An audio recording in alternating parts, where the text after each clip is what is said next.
आप सभी को क्रिस्त प्रेम भरा नमस्कार। मैं रेवरेंड डेविड ग्लैडसन नायक आप सभी को आज की केन की पत्नी कौन थी का दूसरा भाग में स्वागत है। पिछले भाग में मैंने कुछ बातें बताई जो एक बार उसे दोहरा देना चाहता हूं। हमने देखा कि गैर मसीही लोगों के द्वारा कौन कौन सी प्रश्न पूछे जाते हैं कि केन की पत्नी कौन थी के अलावा, जैसे संदेहवादी होते हैं, उद्विकासवादी होते हैं, नास्तिक होते हैं और ऐसे विश्वास करने वाले कई सारे लोग होते हैं जो हमें अनेक बाइबल से प्रश्न को पूछते हैं। और विशेषकर केन की पत्नी कौन थी, इस प्रश्न को भी हमें पूछा जाता है। और मैंने आपको एक उदाहरण दिया था मूवी कॉन्टेक्ट से। तो ये सिर्फ कॉन्टेक्ट मूवी की बात नहीं है, ये अनेक मूवीज जो हॉलीवुड बॉलीवुड में बनाया जाता है, तमाम मूवीज के द्वारा कहीं ना कहीं परमेश्वर के विरोध भी बताया जाता है। यदि आप एक मूवी को देखे होंगे बॉलीवुड में 1920, वहाँ पर एक औरत को आत्मा प्रवेश कर लेती है और वो आत्मा को छुड़ाने के लिए एक चर्च के फादर को बुलाया जाता है, पर वो चर्च का फादर उस प्रेत आत्मा को उसके शरीर से निकाल नहीं पाते और वो प्रेत आत्मा उसको मार देती है। तो यहां पे ये दिखाया गया है कि परमेश्वर के लोगों के पास कोई सामर्थ नहीं है।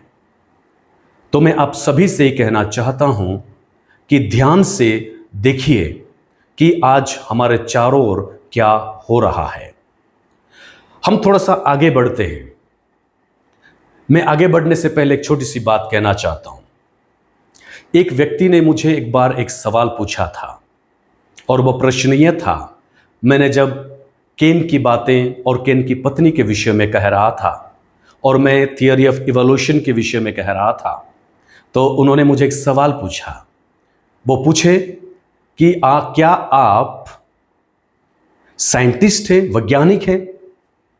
तो मैंने कहा, मैं वैज्ञानिक तो नहीं हूं, पर मैं जानवर भी नहीं हूं। क्योंकि थियरी ऑफ इवोल्यूशन क्या कहता है? मनुष्य नहीं, वो जानवर है। हम जो मनुष्य हैं एक जानवर ही हैं, क्योंकि हम बंदर से आए हैं। तो मैंने कहा कि मैं जानवर नहीं हूं, मैं मनुष्य हूं, परमेश्वर का विशेष रचना हूं। प्रभु ने मुझे मिट्टी से बनाया और सांस फूंका, तब जाकर मैं जीवित प्राणी बना। मैं पशु नहीं, मैं मनुष्य हूं। तो आज भी जो इस इवोल्यूशन थियरी पर विश्वास करने वाले लोग ये मानते हैं कि वो भी एक प्रकार के पशु या प्राणी हैं। तो मसीही लोगों के द्वारा पूछे जाने वाले कुछ सवाल को देखते हैं आज, कि मसीही लोग केन की पत्नी को लेकर किस प्रकार के प्रश्न पूछते हैं। पहला, वे पूछते हैं कि बाइबल कहती है कि भाई और बहन का विवाह करना पाप है। जैसे लेवी व्यवस्था 18 अध्याय उसका वचन 6 से 18, 18 अध्याय 24 से 30 और 20 अध्याय उसका 17वें वचन में लिखा है। मैं आप सभी को एक वचन पढ़ देता हूं, वहां क्या लिखा है। लेवी व्यवस्था उसका 20 अध्याय का 17 वचन पढ़ देता हूं। यहां पे इस प्रकार लिखा है, यदि कोई अपनी बहन का, चाहे उसकी सगी बहन हो चाहे सौतेली, उसका नग्न तन देखे और उसकी बहन भी उसका नग्न तन देखे, तो यह निंदित बात है। वे दोनों जाति भाइयों की आंखों के सामने नष्ट किए जाए, क्योंकि जो अपनी बहन का तन उघाड़ने वाला ठहरेगा, उसे अपने अधर्म का भार स्वयं उठाना पड़ेगा। यहां पे लिखा है सगी बहन और सौतेली। अंग्रेजी में लिखा है किसी पिता के या किसी माता के अगर हमारा पिता या माता एक है तो हम उन दोनों में से शादी नहीं हो सकती है। जैसे यदि मेरे पिताजी हैं और मेरे माताजी हैं, कई बार ऐसा होता है कि पिता और माता के बीच में तलाक होती है तो वे दूसरे शादियां कर लेते हैं। जब दूसरे शादी कर भी लेते हैं तो भी उनके जो बच्चे होंगे वो हमारे भाई और बहन होंगे, तो उनसे भी हम शादी नहीं कर सकते। पहली बात, जो हमारे खुद के पिता और खुद के माता के बच्चों के साथ हम शादी नहीं कर सकते, और वे अगर दूसरे शादी भी कर लिए और उनसे जो बच्चे हुए उनके बच्चों के साथ भी हम शादी नहीं कर सकते। ये बात बाइबल कहती है। और हमारे मसीही लोगों का सवाल क्या है कि भाई और बहन शादी करना तो यहां पे पाप है। तो फिर प्रश्न उठता है कि केन अपनी बहन से विवाह क्यों किया। कुछ लोग मानते हैं कि केन अपनी बहन से शादी की होगी। अगर वो किया तो क्यों परमेश्वर उसे दंड नहीं दिया, या परमेश्वर अनुमति क्यों दी कि केन अपनी बहन के साथ शादी करे। तीसरा सवाल यह है, क्या वास्तव में केन ने अपनी ही बहन से विवाह किया? अगर किया, क्या वो पाप नहीं था? चौथी बात, आदम की संतानें बढ़ाने के लिए किसी ना किसी भाई और बहन के बीच तो विवाह हुआ होगा, अन्यथा वंश कैसे आगे बढ़ता? क्या यह पाप नहीं है? चलिए एक बार मान लेते हैं कि केन अपनी बहन के साथ शादी नहीं की, पर कोई ना कोई तो किया होगा, तब तो आज यहां तक मनुष्य का जो वंश है वो बढ़कर आया है। उसके बाद आज के समय में सगे भाई और बहन के बीच शादी कभी भी स्वीकार्य नहीं है और संभव नहीं है। कोई भी समाज उससे ग्रहण नहीं करता।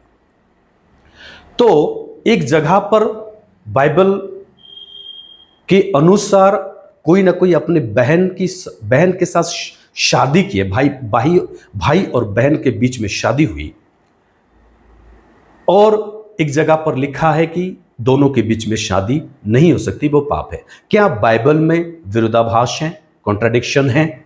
ये प्रश्न भी अनेक मसीहों के द्वारा पूछा जाता है। तो इन तमाम प्रश्नों का उत्तर तलाश करने से पहले हम 4 मुख्य प्रश्नों का उत्तर पहले तलाश करते हैं। वो 4 प्रश्न का उत्तर जब हम ढूंढेंगे, मिल जाएगा, तो आपके पास बहुत सारे प्रश्नों का उत्तर मिल जाएंगे। इसलिए आइए हम वो 4 प्रश्न क्या है वो देखते हैं। 4 प्रश्न ये है। सबसे पहला प्रश्न ये है, आदम और हवा पहली रचना थे या दूसरी रचना थे? बहुत बड़ा सवाल है, क्योंकि यहां पे कुछ लोग का मानना है कि परमेश्वर सिर्फ आदम और हवा को ही नहीं बनाया, आदम हवा के साथ साथ कई और लोगों को भी परमेश्वर ने बनाया था, सृष्टि किया था। क्या यह सत्य है या नहीं है, हम उस पर चर्चा करेंगे। दूसरी बात, केन की पत्नी कौन थी? हम इसे भी तलाश करेंगे कि केन की पत्नी कहां से आई, कौन थी, केन किसके साथ शादी की। उसके बाद, यदि वे भाई और बहन के बीच में शादी किए या शादी हुई, क्या यह नैतिक समस्या नहीं है? क्या यह समाज में स्वीकार्य है? क्या समाज इसको स्वीकार करता है? बहुत बड़ा सवाल है। चौथी बात, क्या जब भाई और बहन के बीच में शादी होती है, यानी क्लोज रिलेटिव्स के बीच में जब शादी होती है, तो कई सारे जैविक विकृति देखने के लिए मिलता है। क्या उनके संतानों में जैविक विकृति नहीं था? इन बातों पर भी हम लोग गौर करेंगे। तो आइए हम सबसे पहले प्रथम विषय को देखते हैं।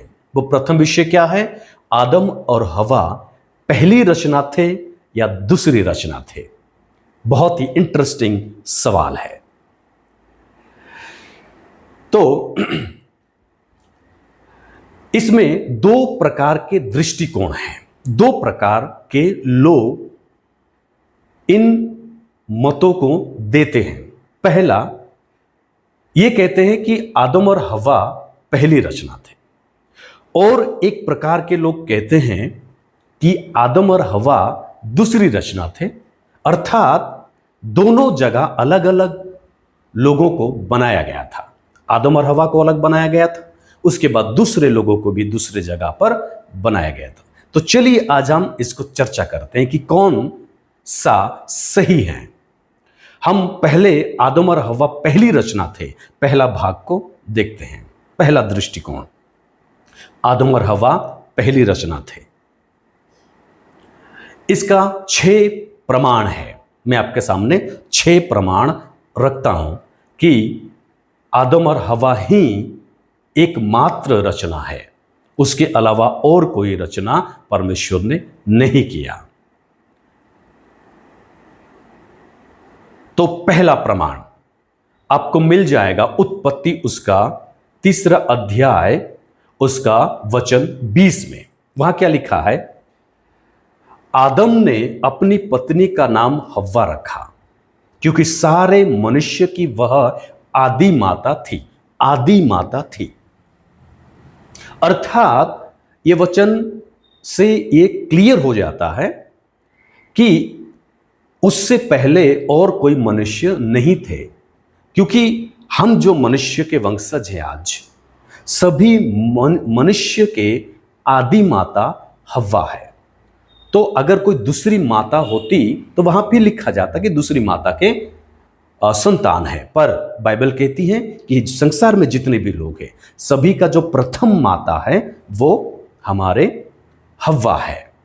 तो इस वचन से साबित होता है कि आदम ही एकमात्र परमेश्वर का विशेष रचना है, उसके अलावा परमेश्वर और कोई रचना नहीं किए।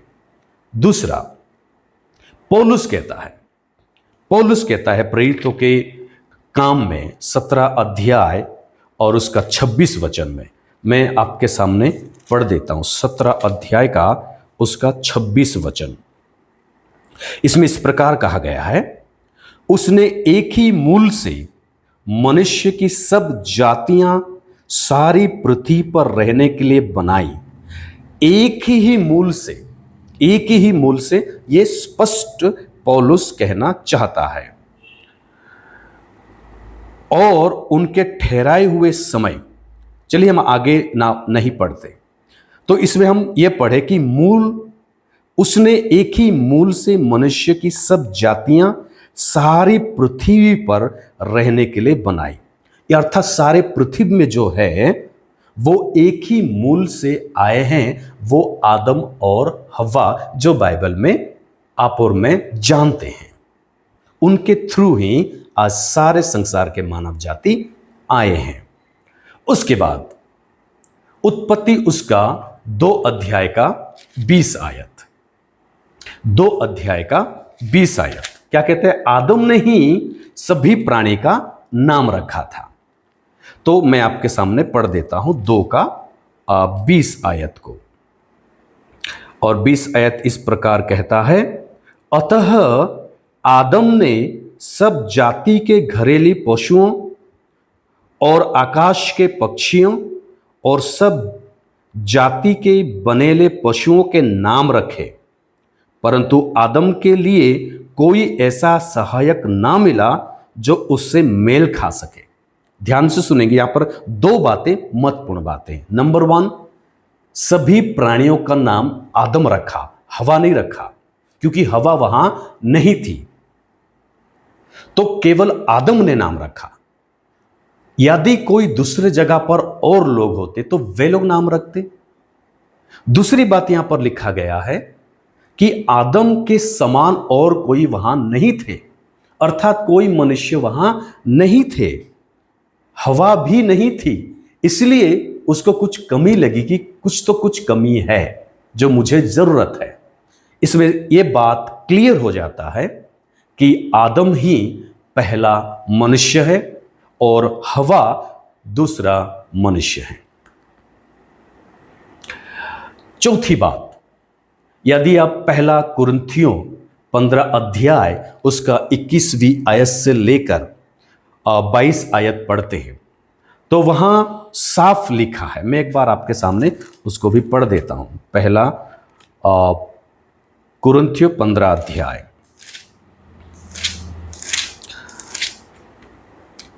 और उसका 21 और 22 पढ़ देता हूं। क्योंकि जब मनुष्य के द्वारा मृत्यु आई तो मनुष्य ही के द्वारा मरे हुओं का पुनरुत्थान भी हुआ। और जैसे आदम में सब मरते हैं वैसे ही मसीह में सब जिलाए जाएंगे। यहां पे दो मनुष्य की बात की जा रही है। पहला मनुष्य आदम, दूसरा मनुष्य प्रभु यीशु मसीह। पहला आदम पाप किया और दूसरा आदम हमारे पापों को क्षमा किया। पहला आदम जो आदम की वाटिका में थे उनके द्वारा मृत्यु आई, पर आखिरी आदम प्रभु यीशु मसीह के द्वारा हम जिलाए गए अर्थात जीवन आया। तो इसमें क्लियर होता है कि और दूसरे जगह पर कोई सृष्टि नहीं थे और पाप केवल और केवल आदम और हव्वा के द्वारा ही इस संसार पर आया और उन पापों को क्षमा करने के लिए ही प्रभु यीशु मसीह संसार में आए। पांचवी बातें, उत्पत्ति 2:5 में लिखा है, खेती करने के लिए मनुष्य भी वहां नहीं था। तो अर्थात आदम और हव्वा से पहले कोई भी मनुष्य वहां नहीं थे, क्योंकि कोई खेती करने वाले नहीं थे, अर्थात कोई मनुष्य वहां नहीं थे। और छठवीं बातें, आदम पहला मनुष्य है ना। पहला कुरिन्थियों उसका 15वीं अध्याय और 45 और उसका 47 वचन मैं आपके सामने पढ़ देता हूं। इसमें लिखा है 45 इस प्रकार कहता है, ऐसा ही लिखा भी है कि प्रथम मनुष्य अर्थात आदम जीवित प्राणी बना। प्रथम मनुष्य अर्थात वो दूसरी रचना नहीं, वो पहली रचना है। तो इन तमाम प्रमाणों से हम ये तय करेंगे और ये जान लेंगे कि दुनिया में कोई दूसरी रचना नहीं है। ये प्रथम रचना ही आदम और हव्वा थे, कोई दूसरी रचना नहीं थे। तो आइए हम अभी आते हैं जो ये दावा करते हैं कि आदम और हव्वा दूसरी रचना थे। तो वे लोगों का आज क्या स्टैंड पॉइंट है, वे लोगों का आज क्या व्यू पॉइंट है, उसको देखते हैं कि वे लोग कौन कौन सी वचन को निकालकर ये दावा करते हैं कि आदम और हव्वा के अलावा भी परमेश्वर ने और कुछ लोगों को बनाया था। तो आइए हम वचन निकालते हैं। ये प्रश्न एक्चुअली मैं जब प्रभु यीशु मसीह को ग्रहण किया था, क्योंकि मैं दूसरे धर्म से आता हूं, उस वक्त मैंने प्रभु के एक दास विद्वान से मैं इस प्रश्न को पूछा था। और मैं पूछा था कि केन की पत्नी कौन थी, काफी साल पहले की बात है। तो उन्होंने मुझे कहा कि केन की पत्नी जो थी वो परमेश्वर की दूसरे जगह पर बनाए मनुष्य के साथ उनकी शादी हुई थी। अर्थात वे कह रहे थे कि दूसरे जगह पर परमेश्वर ने और भी मनुष्य को बनाकर रखा था और उनके साथ इनकी शादी होती है, ना कि आदम और हव्वा के बच्चों के साथ। ये बड़ा समस्या है और इसमें किन किन बातों को लेकर वो कहते हैं और कैसे इन पदों को वे समझते हैं, मैं आपके सामने रखना चाहता हूं। धीरज के साथ मेरे साथ बने रहेंगे। दूसरा अध्याय उत्पत्ति का उसका 15वीं आयत है ना। 15वीं आयत को मैं पढ़ता हूं। 15वीं आयत इस प्रकार कहता है, तब यहोवा परमेश्वर ने आदम को लेकर अदन की वाटिका में रख दिया कि वह उसमें काम करे और उसकी रक्षा करे। ये 8 पद में भी वही लिखा है, 8 में और 15 में, दोनों में। इसमें क्या लिखा है, यहोवा ने आदम को लेकर अदन की वाटिका में रख दिया। अर्थात परमेश्वर ने कभी भी आदम को अदन की वाटिका में नहीं बनाया। क्यों नहीं बनाया हमें नहीं मालूम, पर परमेश्वर आदम को अदन की वाटिका में नहीं बनाया। परमेश्वर आदम को कहीं बाहर बनाया, कि दूसरे जगह पर बनाया, और आदम की वाटिका आदम के लिए बनाकर तैयार करके आदम को लेकर आदम की वाटिका में छोड़ देता है, ताकि क्या करे, वो उसे देखभाल करे, वहां पर जाकर वो खेती करे, उसका फल खाए। तो इनका मानना है कि जैसे ही आदम को वहां बनाकर लेकर आकर यहां पर छोड़ा गया था, वैसे ही बाकी लोगों को भी वहां पर परमेश्वर ने रचना करके रख लिया। बाकी लोग को नहीं लाया, केवल आदम को ही अदन की वाटिका में लाकर छोड़ा। उसके बाद दूसरा, चौथा अध्याय उत्पत्ति का ही उसका 16वीं आयत से 17वीं आयत को मैं पढ़ देता हूं आपके सामने। यहां पे क्या लिखा है? तब केन यहोवा के सम्मुख से निकल गया और नोद नामक देश में, जो अदन के पूर्व की ओर हैं, रहने लगा। तो इनका कहना क्या है कि केन कहां रहने लगा? नोद नामक देश में रहने लगा। अर्थात इनका कहना है कि वहां देश था, नोद नामक देश पहले से था, और वहां जाकर इनकी शादी होती है। ठीक है, इनकी शादी वहां होती है, यानी नोद नामक देश वहां था। उसके बाद यहां लिखा है 17वीं आयत में, जब केन अपनी पत्नी के पास गया तब वह गर्भवती हुई और उसने हनोक को जन्म दिया। अर्थात इनका मानना यह है कि केन नोद नामक देश में गया, वहां पहले से लोग थे, वहां से पत्नी ली, शादी की, और फिर उनके जो बच्चे हुए, प्रथम जात जो प्रथम फल है, यानी पहलोठा जो बेटा है, उसका नाम उसने हनोक रखा। तो इनका कहना यही है कि वहां लोग पहले से थे। तो मैं ये कहना चाहता हूं कि लोग प्रश्नों का उत्तर तलाश करने का प्रयास नहीं करते, और लोग इसीलिए कई बार बाइबल से बाहर निकलकर, जो बाइबल में नहीं है, प्रश्नों का समाधान करने के लिए, प्रश्नों का उत्तर देने के लिए, वो कई से ढूंढ कर लाकर बाइबल में मिला देते हैं। वो बहुत बड़ा उन लोगों की समस्या है, क्योंकि इनके पास कोई प्रश्नों का उत्तर नहीं होता है।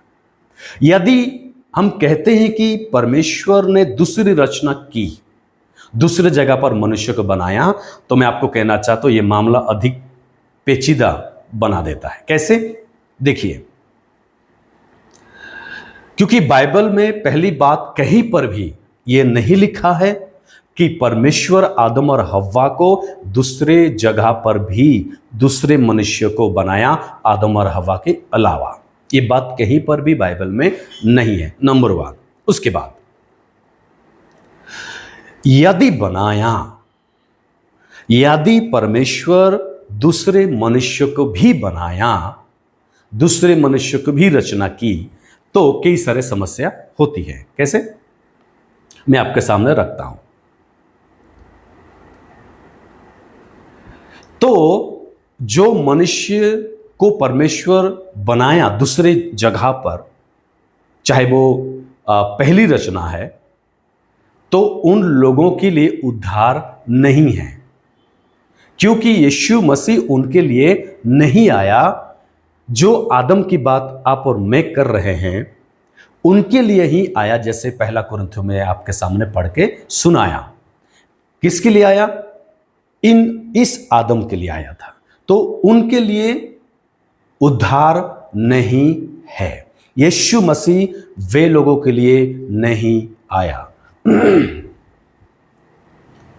तीसरी बात, केन पापी था क्योंकि आदम का बेटा था, और वे लोग के विषय में तो कोई बाइबल में जिक्र नहीं, अर्थात वे पवित्र थे। तो ये पापी और पवित्र अलग अलग हो गए। पापी और पवित्र। अगर पापी और पवित्र हैं तो पापी और पवित्र लोगों के बीच में कैसी शादी होगी? अगर हो जाती है शादी, अगर हो जाती है तो उनके बच्चे अभी कहां हैं? है ना, उनके बच्चे अभी कहां हैं? अगर शादी हो जाती है, अगर हो गई, पवित्र और पवित्र लोगों के बीच की शादी हो गई, तो वो पवित्र लोग बनेंगे या वे लोग अपवित्र बनेंगे? और एक बात कि आज वे पवित्र लोग कहां हैं? एक के साथ केन ने शादी की, पर बाकी लोग और कहां हैं? दुनिया में कहां गए? आज वे दिखाई नहीं दे रहे, क्योंकि जितने भी आज मनुष्य हैं पृथ्वी में, सब आदम और हवा के जैसे पापी हैं। और यदि आप 4 अध्याय उत्पत्ति का पढ़ते हैं, उसका 17वीं आयत इस प्रकार कहता है, जब केन अपनी पत्नी के पास गया तब वह गर्भवती हुई और उसने हनोक को जन्म दिया। फिर केन ने एक नगर बसाया और उस नगर का नाम अपने पुत्र के नाम पर हनोक रखा। और नीचे लिखा है हनोक के वंश के विषय में, अर्थात उसके बाद जो वंश आया वो केन और केन की पत्नी के थे, यानी साधारण मनुष्य थे, पापी मनुष्य थे। तो इसमें एक बात क्लियर हो जाता है कि केन की पत्नी कोई दूसरी रचना जो परमेश्वर ने किया उनमें से नहीं थी, इन लोगों में से ही थी। तो केन की पत्नी कौन है? अभी आते हम, केन की पत्नी कौन है? हम तमाम विषयों को देखें तो अभी आते हम केन की पत्नी कौन है। तो इसका भी 2 दृष्टिकोण है कि केन की पत्नी कौन है। पहला, यह जरूरी नहीं है कि वहां लोग मौजूद थे, अर्थात नोद में लोग थे और उनसे केन ने शादी की, ये जरूरी नहीं है, ये कुछ लोग का कहना है। इसमें भी 2 प्रकार का दृष्टिकोण है, 2 प्रकार का व्यू पॉइंट है। क्यों? 4 अध्याय 15 वचन, 16 वचन और 17 वचन ये कहते हैं कि वहां पे लोग थे, ये जरूरी नहीं है। कैसे? मैं आपको समझाता हूं। इसमें लिखा है वास्तव में वहां एक भी व्यक्ति नहीं थे, ये उनका कहना है। तो 16वीं आयत इस प्रकार का कहता है, नोद शब्द इब्रानी भाषा में भगोड़ा है। मैं उसको पढ़ देता हूं 16वीं आयत को पहले। तब केन यहोवा के सम्मुख से निकल गया और नोद नामक देश में जो अदन के पूर्व की ओर हैं रहने लगा। तो इनका कहना क्या है कि वहां पहले से लोग थे, क्योंकि देश था, नोद नामक देश था। देश अगर रहता है तो लोग तो रहना वो जायज है ना, लोग तो रहेंगे ही रहेंगे। तो इनका मानना है कि नोद देश था तो लोग वहां थे या नहीं थे। तो जो पहला दृष्टिकोण में विश्वास करने वाले लोग कहते हैं कि वहां लोग वास्तव में नहीं थे, पर ये आने वाले लोगों के विषय में कहा गया है, क्योंकि नोद का अर्थ होता है भगोड़ा। अर्थात केन ने जब वो वहां पर गया, वहां पर ये घर बनाकर परिवार के साथ वहां रहने लगा। क्योंकि भगोड़ा कौन था? भगोड़ा केन ही था, और केन जहां गया उसके भगोड़ा के नाम से वो जगह का नाम पड़ा, अर्थात वहां लोग नहीं थे। 17वीं आयत में केन अपनी पत्नी के पास गया। तो कुछ लोग का कहना है कि पत्नी वहां से उसको मिला, नहीं, यहां पे कहीं पर भी नहीं लिखा है कि पत्नी नोद नामक देश से उसको मिली, पर इसमें यह लिखा है कि केन अपने पत्नी के पास गया तो वो गर्भवती हुई, यानी एक साथ जब रहने लगे तो गर्भवती हुई। तो इस बात से क्लियर होता है कि वहां लोग नहीं थे। और एक बात कह देता हूं, यहां पे जो नगर का शब्द आया है 17वीं आयत में कि उसने एक नगर बसाया। नगर का मतलब ये नहीं आज जो मॉडर्न युग में यूज किया जाता है। आज के समय में शहर का मतलब लाखों लोग होते तो उसको शहर या नगर कहा जाता है, लेकिन उस जमाने में वो नहीं था। और इब्रानी भाषा में जो नगर शब्द यहां पर इस्तेमाल किया गया उसका अर्थ है ईर, और ईर का शब्द होता है दीवारों से घिरा हुआ शहर या एक छोटा सा सुरक्षित शिविर, एक छोटा सा जगह, इसको कहा जाता है नगर अर्थात ईर। आज के शब्दों में हम लोग इसको ना समझें। ओके, दूसरा दृष्टिकोण क्या है? तो कुछ लोग का मानना है कि यह भी संभव है कि वहां लोग मौजूद थे, क्योंकि उत्पत्ति 4:15 से 16 के अनुसार 9 देश था तो वहां लोग थे। ये कुछ लोग का मानना है। ये पहला दूसरा दृष्टिकोण है। यदि लोग थे तो वे कौन थे? देखिए, ध्यान से देखिएगा, जब सेत का जन्म हुआ था तो उस वक्त आदम का जो आयु थी वो 130 साल थी। उत्पत्ति उसका 5 अध्याय और 3 वचन में लिखा है। तो ये कब से आदम की आयु को गिना गया? मैं विश्वास करता हूं जब इन्होंने पाप किया। जैसे ही पाप किया दोनों को वहां से निकाल दिया गया और वहां से इनका उम्र यानी आयु को गिना गया होगा। क्यों? क्योंकि जब इन लोग आदम की वाटिका में थे तो मृत्यु नहीं था।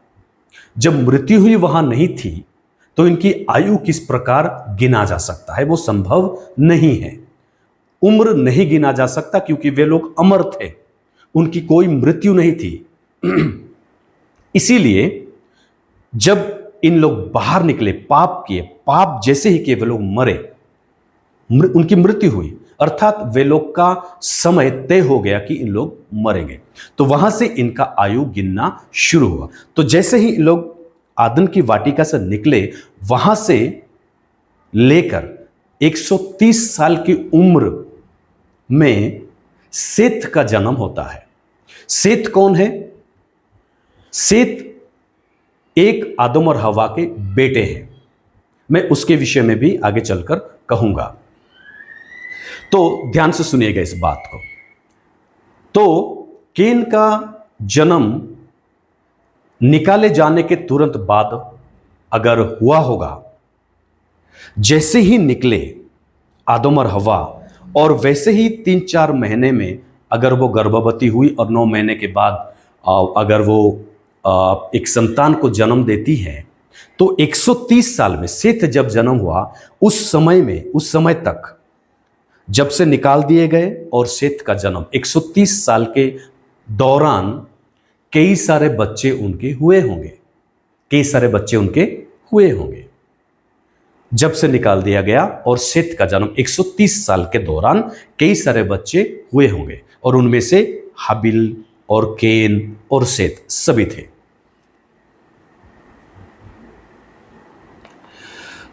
उनके बहुत सारे बच्चे थे।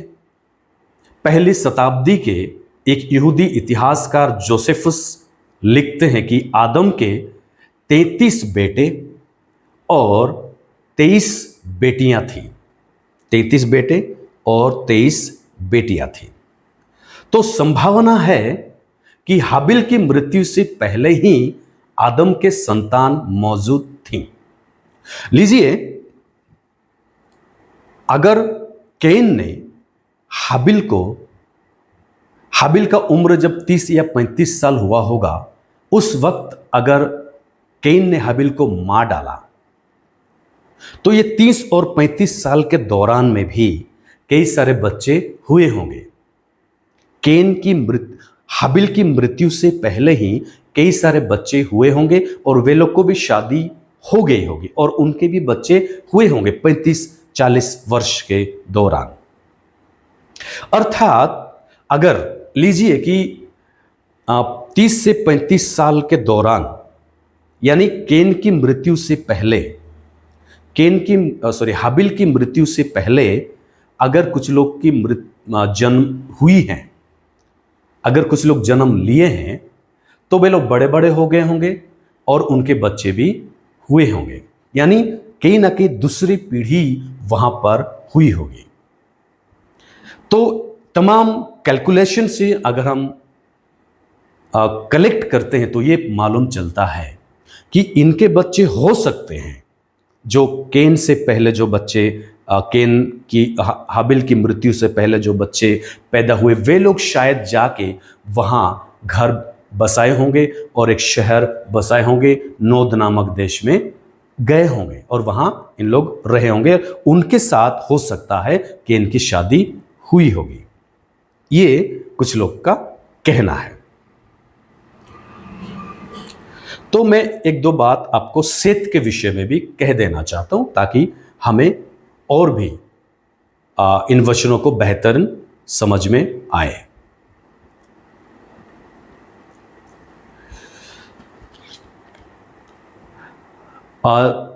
चौथा अध्याय का आपका 25 वचन कहता है, आदम अपनी पत्नी के पास फिर गया और उसने एक पुत्र को जन्म दिया और उसका नाम यह कह के शेत रखा, परमेश्वर ने मेरे लिए हाबिल के बदले जिसको केन ने घात किया एक और वंश ठहरा दिया।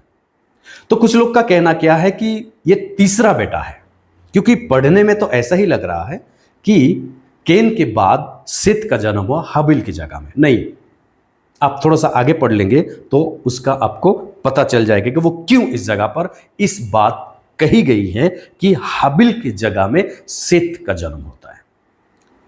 देखिए, मैं 26 आयत आपके सामने पढ़ देता हूं। शेत के भी एक पुत्र उत्पन्न हुआ और उसने उसका नाम एनोश रखा, और उसी समय से लोग यहोवा से प्रार्थना करने लगे। अर्थात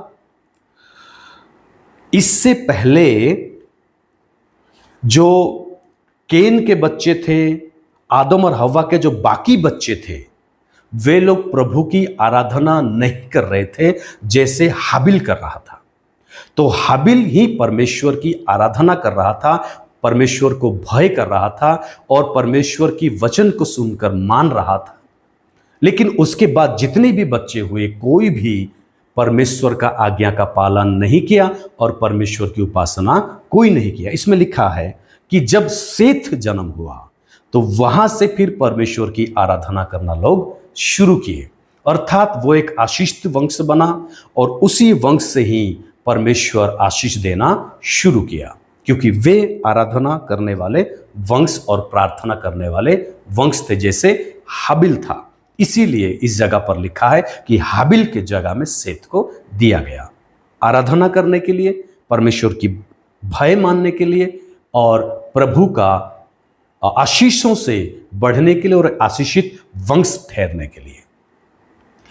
4 अध्याय का 19 वचन से लेकर अगर आप 24 वचन में पढ़ते तो यहां पे जो केन के बच्चे थे और उसके बाद जो आदम और हवा के जो बच्चे थे, ये सब बहुत पापी थे।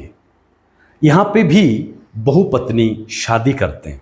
यहां पे लिखा है, अगर आप चौथा अध्याय का 19 वचन से लेकर 24 वचन पढ़ते हैं तो यहां पर भी बहुपत्नी है। अभी भी एक से ज्यादा पत्नी रखना परंपरा चालू हो गया और मर्डर, खून करना भी यहां से चालू हो गया है। यहां पे मर्डर का जिक्र है, यहां पे बहुपत्नी का जिक्र है, अर्थात इन लोग काफी सारे पाप में लिप्त थे, बहुत प्रकार के पाप किया करते थे।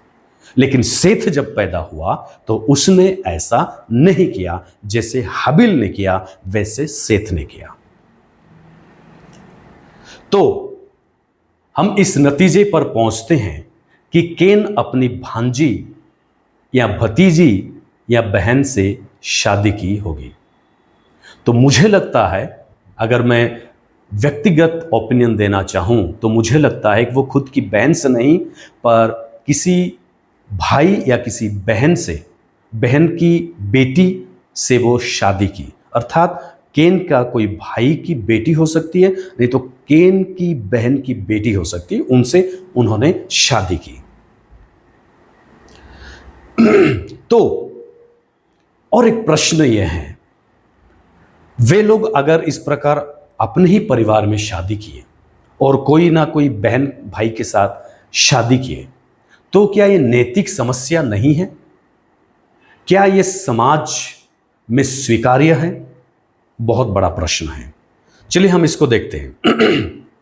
मैं आपको एक बात कहना चाहता हूं, दुनिया में हर इंसान अपने रिश्तेदारों से ही विवाह करते हैं, हर इंसान, क्योंकि हम सब एक ही मनुष्य से, एक ही पिता और एक ही माता से आए हैं, आदम और हवा से ही आए हैं। अगर आप आपके रिश्तेदारों से शादी नहीं करते का अर्थ है कि आप किसी जानवरों से शादी कर रहे हैं। क्यों? क्योंकि हमारे जो पिता और माता थे वो आदम और हवा थे, और उनसे जितने भी बच्चे हुए वो सभी हमारे रिश्तेदार हैं। नंबर 1। नंबर 2, बाइबल कभी भी रिश्तेदारों के बीच में शादी करने का मना नहीं करती, वो निषेध नहीं करती है, लेकिन निकट संबंधियों के साथ विवाह करने के लिए मना करती है। इस बात को ध्यान में रखना। निकट संबंधी कौन है? अर्थात मैंने आपको बताया, लेवी व्यवस्था में उस समय पढ़ के सुनाया था, है ना, 20 अध्याय उसका 17वीं वचन में, वो हमारे निकट संबंधी है। कौन है? अपने पिता का बेटा या बेटी, या माता की बेटा या बेटी, उनसे शादी नहीं होनी चाहिए, नहीं करनी चाहिए। बाकी वो अलग बात है, अब बाकी दूसरे के साथ शादी कर सकते हैं।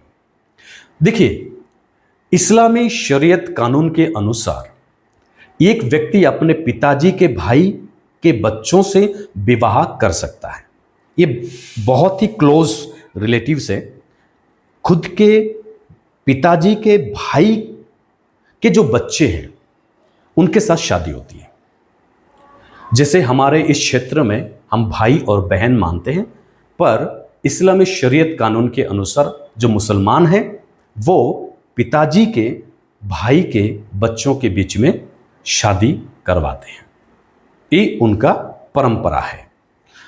और एक बात कह देता हूं आपको, दक्षिण भारत के कई राज्यों में मामा और भांजी के बीच में शादी होती है। खुद के मामा और खुद के भांजी के बीच में शादी होती है। और हमारी संस्कृति में मामा या बुआ के बच्चों के बीच में शादी होती है।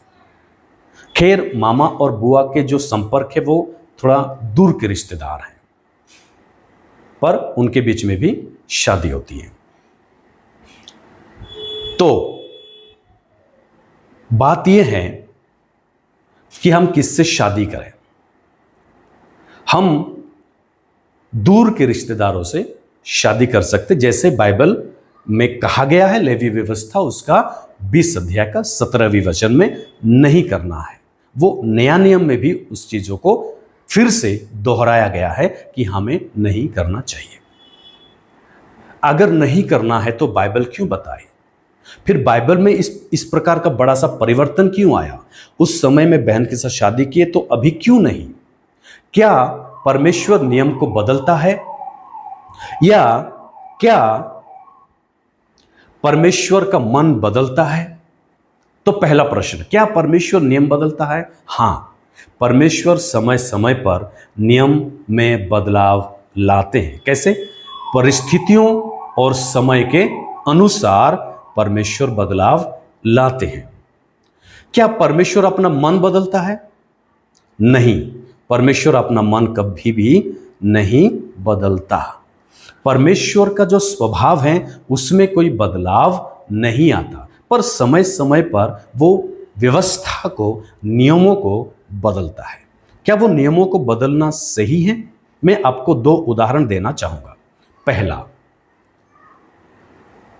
कई बार बाइबल में व्यवस्था को बदला गया है, कई सारे नियमों को बदला गया है। क्या यह सही है? हां, सही है। कैसे? मैं आपको 2 उदाहरण देना चाहता हूं। पहला, एक चरवाहा की कहानी है। एक बार एक चरवाहा था, उनके पास बहुत सारे गाय बैल थे, और वो एक मैदान पर उनको रखा करता था, चराया करता था। तो वहां पे एक खाई था, तो कहीं ना कहीं उनका गाय बैल बकरा बकरी वहां गिर ना जाए, इसलिए वो खाई के पास एक बाड़ा बनाया ताकि इन लोग जाकर वहां गिर ना जाए। और आसपास में जंगली जानवर नहीं थे, तो और कोई डर नहीं था। 1-2 साल हो गया, फिर 2-3 साल के बाद सुनाई में आया कि पास में एक जंगल है, वो जंगल में कई सारे जानवर, जो जंगली जानवर हैं, बाघ शेर आ गए हैं। तो जब बाघ और शेर की बात सुनाई पड़ी तो चरवाहा ने सोचा कि नहीं, अभी मुझे इन गाय और बैलों की रक्षा करनी है। तो उन्होंने क्या किया, पहले तो खाई के पास बाड़ा बनाया था, अभी पूरे चारों ओर एक बहुत बड़ा बाउंड्री बना दिया ताकि जंगली जानवर अंदर ना आए। और जैसे जैसे वो उनके उनके बच्चे होते गए, यानी जब गाय और बैलों की संख्या बढ़ती गई, तो फिर इनको लगा कि नहीं, मुझे और कुछ चरवाहों को भाड़ा लेना चाहिए। तो कुछ चरवाहों का रखा, और उनको लगा धीरे धीरे कि नहीं, इनके लिए फिर से कुछ और गौशाला बनाने की आवश्यकता है। तो मैदान में और 3-4 गौशाला बनाए। फिर इनको लगा कि नहीं, भोजन और लाना है, तो लाने के लिए भी कुछ लोगों को और फिर से हायर किया गया। फिर कुछ लोग और मजदूरी के रूप में काम करने के लिए बुलाना पड़ा।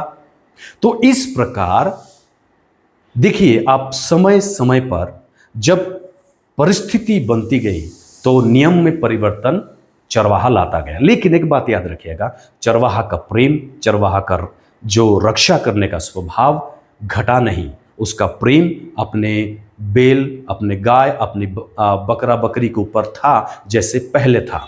लेकिन क्या बात है, बात यह है कि उनकी रक्षा करने के लिए परिस्थिति बदल रही थी, तो परिस्थिति के अनुसार उन्होंने काम किया। और एक उदाहरण बताना चाहता हूं आप सभी को। आपने सुना होगा 16 दिसंबर 2012 रात 10:30 बजे निर्भया की केस, जो हमारे भारत की एक बेटी थी 23 साल की, वो एक मेडिकल कॉलेज में पढ़ाई कर रही थी दिल्ली में, और वो रात के समय एक लड़का के साथ वो जा रहे थे 10:30 बजे, और उनको घर जाने के लिए, घर वापस जाने के लिए एक बस या किसी टैक्सी की ज़रूरत थी। तो वहाँ से एक प्राइवेट बस आ रही थी और वहाँ पर ये लोग चढ़े। तो उस प्राइवेट बस के अंदर में 6 लोग थे, और बात वहाँ कुछ और होने लगी। तो जो 6 लोग थे, जो हमारी बहन है, उनके साथ 6 लोग सामूहिक बलात्कार किए और उसे जान से मार देने का कोशिश किए, और रास्ते पर उनको दोनों को फेंक दिया गया, और कुछ दिनों के बाद उनकी मौत हो जाती है। और उसके बाद हमारे भारत में बहुत सारे लोग रोड पर आते हैं, प्रोटेस्ट करते हैं कि उन क्रिमिनल्स को दंड दिया जाए। और याद रखिएगा, उसके बाद सरकार प्रेशर में आकर बहुत सारा, बहुत बड़ा मेजर परिवर्तन कानून की व्यवस्था में लाता है। अर्थात इंडियस क्रिमिनल अमेंडमेंट 2013 एक्ट उस समय लाया गया, और क्रिमिनल लॉज में कई सारे परिवर्तन किया गया और मजबूत किया गया। और उसके बाद 2018 में भी एक अमेंडमेंट लाया गया जो इस प्रकार का क्रिमिनल्स को और क्राइम्स को कम किया जाए, इसलिए बहुत बड़े और बहुत मजबूत रीति से नियमों को और व्यवस्था को बनाया गया। मेरा कहने का तात्पर्य है कि क्यों बनाया गया, क्योंकि परिस्थिति बनती है तो नियम बनता है। तो उस समय में नियम या व्यवस्था नहीं था आदम के समय में, क्योंकि जहां पर व्यवस्था नहीं है वहां कोई चीज गुनाह नहीं होता, पाप नहीं होता। जब तक व्यवस्था बनाया जाएगा, उसके बाद वो कार्य को एक पाप या पुण्य में गिना जाएगा। उदाहरण, हम गाड़ी चलाते समय अपने लेफ्ट साइड क्यों चलाते, राइट साइड क्यों नहीं चलाते? क्या इससे पहले ये व्यवस्था थी? नहीं। गाड़ी जब नहीं थी तो व्यवस्था नहीं था, नियम नहीं था, ट्रैफिक नहीं था। लेकिन आज ट्रैफिक और नियम, कई सारे नियम बनाए गए गाड़ी के लिए, वाहन के लिए। क्यों? क्योंकि अभी गाड़ी आ गई है। तो उस समय में दाहिने ओर चलो या बाएं ओर चलो, कोई गुनाह नहीं था। याद रखिएगा, जब तक व्यवस्था बनाया नहीं जाता तब तक हम उसे गुनाह नहीं कहते। तो परमेश्वर उस समय में यह व्यवस्था नहीं बनाया था, लेकिन बाद में इस व्यवस्था को बनाया। तो यदि आज कोई भी व्यक्ति अपने बहन और भाई के साथ शादी करते हैं तो वो बहुत बड़ा गुनाह है। प्रभु आप सभी को बहुत बहुत आशीष दे। आमीन।